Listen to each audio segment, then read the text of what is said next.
કેમ છો મમ્મી? હા ઓ મજામાં. કેમ છો ફઈ? હા મજામાં. ઓ તને કેમ છે? મજામાં છું હો. મમ્મી શું પ્રોગ્રામ છે તો મને આટલી જલ્દી બોલાવી લીધી?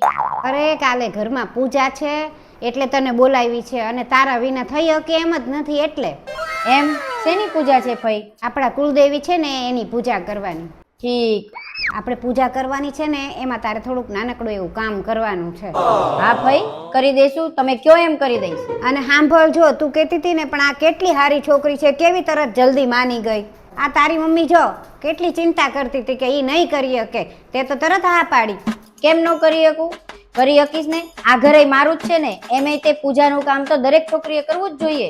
અરે કેટલી સારી છોકરી છે બિચારી, જો જોઈ. દીદી કેમ છો? હું મજામાં હો ભાભી, તમે કેમ છો? હા દીદી હું તો મજામાં છું, પણ તમે તો કાલ માટે રેડી છો ને?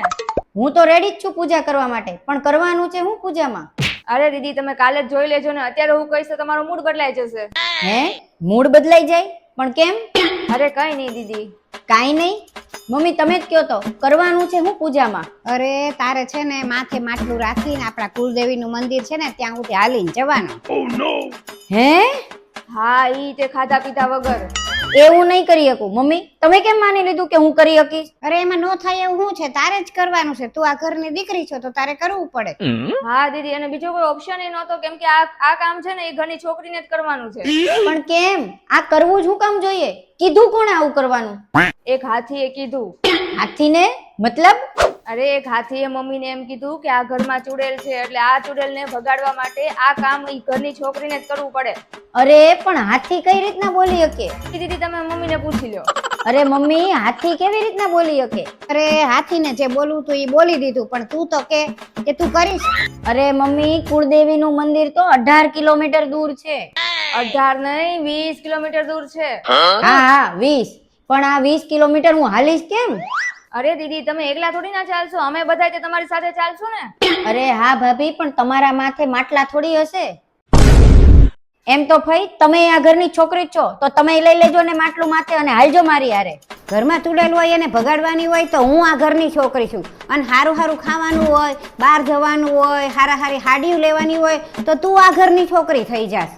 તમે તો છે ને બે માં દીકરી બે હોશિયાર છો, બહુ અત્યારના ચતુર છો, અને અમે તો રહ્યા અભણ. હા વાંધો નહીં. અરે બેટા તું કરી નાખ ને, આમાં ક્યાં મોટી વાત છે, થોડીક જ વાર છે પછી હું. અરે મમ્મી પણ અરે પણ હાલી નાખજે ને એટલું, એમાં કાંઈ નહીં થાય. એમ તો થવા માટે તો ઘણું થઈ જશે, પણ કાંઈ વાંધો નહીં, હું લઈ જઈશ. સારું થયું માની ગયા તમે. પણ માટલું એકદમ નાનું હોવું જોઈએ. અરે દીદી તમે ચિંતા ના કરો, નાને એવું જ મંગાવશું. હા વાંધો નહીં. અરે મમ્મી હવે તમને હાથી, ઘોડા, વાંદરા, બિલાડા, કૂતરા જે મળે ને રસ્તામાં અને બોલે તો ત્યારે કાંઈ સાંભળવાનું નહીં, કાનમાં આંગળી નાખીને ચૂપચાપ ઘરે આવી જવાનું.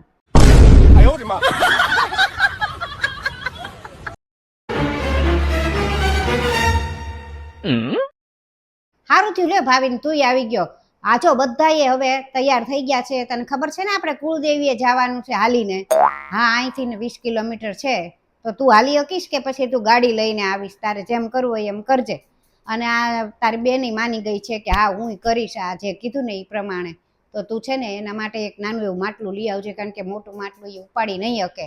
અને તારે આવવું હોય તો તું તૈયાર થઈ જાજે, અને અમે તો બધા જવાના જ છીએ હાલીને. તો તારે શું કરવું છે કે? હવે સાહેબ ને પૂછી જોઉં, રજા આપે ને તો વાંધો નહીં, તો હું આવી જઈશ. પણ જો રજા નહીં આપે તો હું ડાયરેક્ટ પહોંચી જઈશ, અને તમે લિસ્ટ કરી દો મને, એટલે સામાન બધો હમણાં હું લાવી દઉં કલાકમાં. હા સારું તો લે હું તને લિસ્ટ કરી દઉં, બરાબર.